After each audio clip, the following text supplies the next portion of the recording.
Ak chcete začať podnikať v Českej republike na českú živnosť, musíte mať živnostenské oprávnenie alebo iné potrebné licencie podľa odboru činnosti.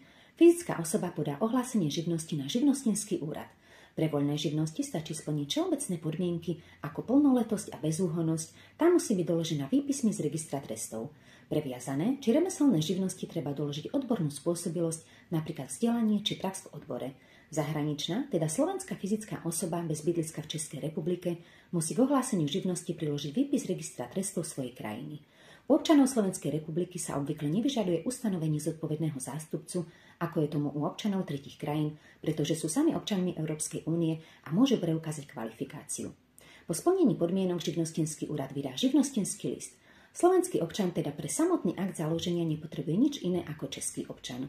Kľúčové je doložiť bezúhonnosť a prípadne odbornú spôsobilosť v odbore. Sledujte nás, nech vám neuniknú ďalšie zaujímavé informácie zo sveta daní.